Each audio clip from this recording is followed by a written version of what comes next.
Well, greetings everybody, and welcome back to a brand new episode of Some Bond Geek Talks About with me, your host, the name's Stephens, Henry Stephens. Everybody, how'd you do? I hope you're all well, hope you're enjoying a good Bond book, a good Bond film, a good Bond video game, a good James Bond, whatever interests you, everybody. Because today we're going to discuss something, it's a bit off the cuff if I'm actually honest. I finished doing a review of Diamonds Are Forever, which is already on the site now. You can go back and check that out, everybody.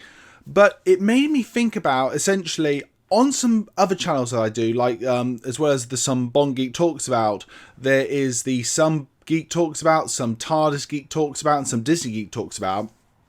I sometimes do, if you will, sort of what-ifs.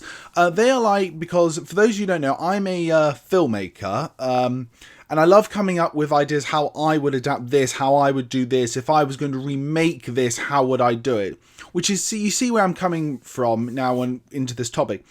Is, I don't know, I just got a rush of ideas and I've just thought, you know, I want to share this all with you as fans. But essentially, I want to discuss with you how I would remake Diamonds Are Forever. And we're going to go into that in a minute, everybody. But before we do, can I just ask, if you're not already subscribed to the channel, why not? Why don't you comment down below and tell what you think about the videos and all previous videos. Click on the subscribe button and the notification bell icon to future updates and videos. But everybody, now I've done all the nice house cleaning, let's get into this conversation of some Bond Geek Talks About how I would remake Diamonds Are Forever. And for those who don't know, who maybe haven't seen the review, I'll just give a quick synopsis. It's not one of my favourite Bond films. I think it's a bit of a wasted opportunity. So, taking that idea, how would I do Diamonds Are Forever? Now, the obvious thing I'm going to say right now is a lot of people have discussed this when it comes to how they would really like to see Diamonds Are Forever, but essentially, Diamonds Are Forever should have really been, if you will, the revenge story, you know, the license to kill story that happens now, because obviously at the end of On Her Majesty's Service, you have Bond at such a low point with the death of his wife being killed by Ilma Bunt and Blofeld. And I felt, in my eye, I really wish Diamonds Are Forever was much more focused on the idea of Bond really going out for revenge on Blofeld. This is a proper, if you will, mano a mano. This film, it's Bond versus Blofeld. You know, at the time of recording this video, everybody, we've just had the release of Godzilla v Kong. This is now Bond versus Blofeld. This is going to be the battle to the sides at all. One will win, one will die. If you get my drift, this is going to be the ultimate showdown. And it's going to, in my head, revolve around the idea that Blofeld is diamond smuggling, staying low, staying out of the limelight to try and rebuild potentially Spectre. And that's, in my eye, what I think the plot really should be from his perspective. It's diamond smuggling, which Bond will investigate, which leads to Blofeld, which leads to him realising he's trying to rebuild his empire in Spectre, ready to launch another disaster and desirably dream.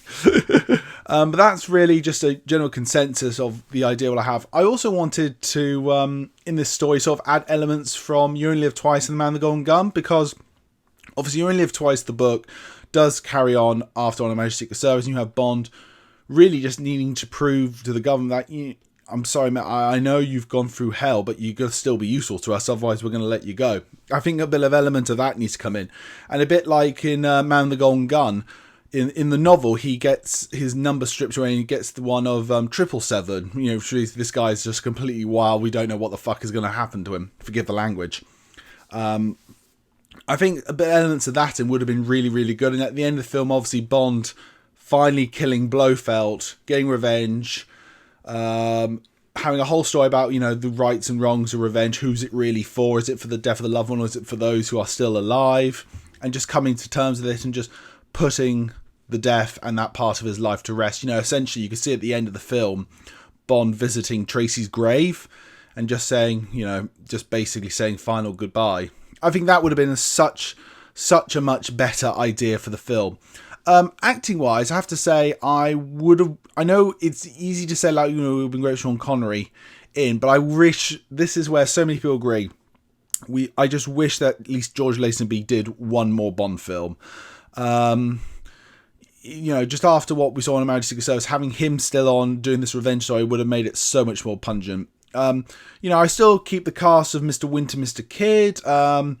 Ideally, I would love Telly Savalas back as Blofeld and Isa Stebbert as Ilma Bunt.